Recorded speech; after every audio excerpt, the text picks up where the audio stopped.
2, 3 நாளா மசாலா பொடி சாப்பிடணும் போல ஒரே கிரேவிங்ஸா இருந்துச்சு. ஓகே நம்ம என்னதான் பண்ணாலும் நம்ம கிரேவிங்ஸ அடக்க முடியாது. நம்ம எப்படியாவது செஞ்சு சாப்பிடணும்னு சொல்லிட்டு வீட்ல இருக்கிற எல்லா திங்ஸையும் பார்த்தேன். வெங்காயம், தக்காளி, உருளைக்கிழங்கு எல்லாமே இருந்துச்சு. பட்டாணியும், பானிபூரி அப்பளமும் மட்டும் வீட்ல இல்ல. அத போய் கடகடன்னு போய் வாங்கிட்டு சமைக்க ஸ்டார்ட் பண்ணியாச்சு. மசாலா பூரி ஸ்டார்ட் பண்ணுறதுக்கு முன்னாடி பட்டாணியை வந்து ஊற போடணும். நான் ஈவினிங் செய்ய போகிறேன். ஸோ மார்னிங்கே வந்து பட்டாணி எல்லாமே ஊற வச்சாச்சு. பட்டாணி உருளைக்கிழங்கு ரெண்டுத்தையும் ஒரு 4, 5 விசில் வந்து வேக வச்சு எடுத்துக்கோங்க. அதுக்குள்ளேயும் வந்து நம்ம வெஜிடபிள்ஸ் எல்லாமே கட் பண்ணிக்கலாம். வெங்காயம், தக்காளி எல்லாமே கொஞ்சம் ரஃபாக கட் பண்ணி வச்சுக்கோங்க.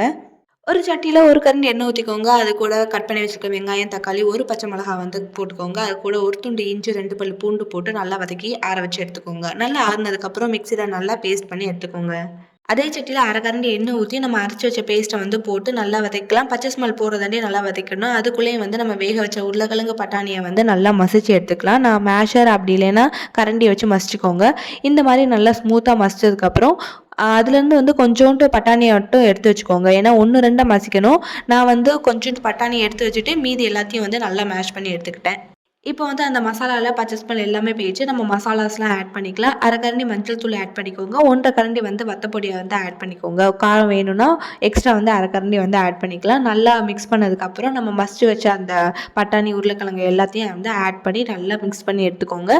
நம்ம ஆல்ரெடி வந்து ஒரு கிண்ணத்துல கொஞ்சோண்டு எடுத்து வச்ச பட்டாணியும் ஆட் பண்ணி நல்லா மிக்ஸ் பண்ணி வச்சுக்கோங்க. இந்த கிரேவி வந்து கொஞ்சம் தண்ணியா இருந்தா தான் நம்ம ஊத்தி சாப்பிடும்போது சூப்பரா இருக்கும்.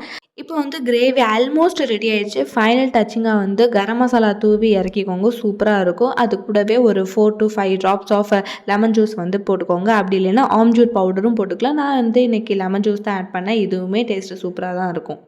சைமல்டேனியஸா வந்து அப்பளமும் வந்து பொரிச்சு எடுத்தாச்சு. பானிபூரி அப்பளம் சும்மா புசு புசுன்னு வந்துச்சு. சூப்பரா இருக்கு. நான் வந்து இன்னைக்கு ரெடிமேட் பானிபூரி அப்பளம் தான் வந்து வாங்குனேன். வீட்லயே கூட பானிபூரி அப்பளம் செய்யலாம். டேஸ்ட் நல்லா தான் இருக்கும். பட் எனக்கு அந்த அளவுக்கு டைம் இல்லாதனால நான் ரெடிமேட் பானிபூரி அப்பளம் வாங்கி நல்லா பொரிச்சு எடுத்துக்கிட்டேன். அப்படியே அந்த கிரேவி ஸ்லோ மோஷன்ல கொதிக்கிறத பார்க்கும்போது அப்படி கடையிலலாம் கொதிக்குமே கிரேவி அந்த மாரி இருந்துச்சு. கலர் ஆகட்டும், டேஸ்ட் ஆகட்டும் எல்லாமே பெர்ஃபெக்ட்டா இருந்துச்சு. நான் சொன்ன மெஷர்மெண்ட்ல அப்படியே நீங்க பண்ணும்போது உங்களுக்கு அவ்வளோ டேஸ்ட்டா இருக்கும். கடையில உள்ளதோட பெட்டராவே நம்மளுக்கு கிடைக்கும்.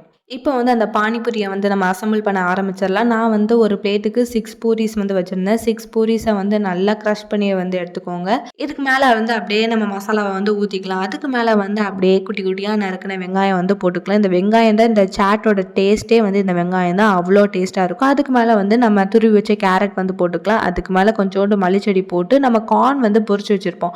அதையும் வந்து போட்டுக்கோங்க. அப்படி இல்லைன்னா நீங்கள் வந்து இந்த ஓம் பொடி இருக்குல்ல அது கூட போடலாம். டேஸ்ட்டு சூப்பராக இருக்கும். அதுக்கு மேலே லைட்டாக வந்து குழம்பு ஊற்றி டேஸ்ட் பண்ணி பாருங்கள். அவ்வளோ சூப்பராக இருக்கும். நீங்கள் தான் செஞ்சீங்களான்னு உங்களுக்கே டவுட்டாக இருக்கும். ஏன்னா அந்தளவுக்கு டேஸ்ட்டாக இருக்கும். இதே மாதிரி வேறு என்ன சாட் ரெசிபிலாம் ட்ரை பண்ணலான்னு சொல்லி கமெண்ட் பாக்ஸில் கமெண்ட் பண்ணுங்கள். நான் ட்ரை பண்ணி பார்த்து கண்டிப்பாக ரிசல்ட் சொல்கிறேன். இதை கண்டிப்பாக ஒரு வாட்டி ட்ரை பண்ணி தான் பாருங்களேன்.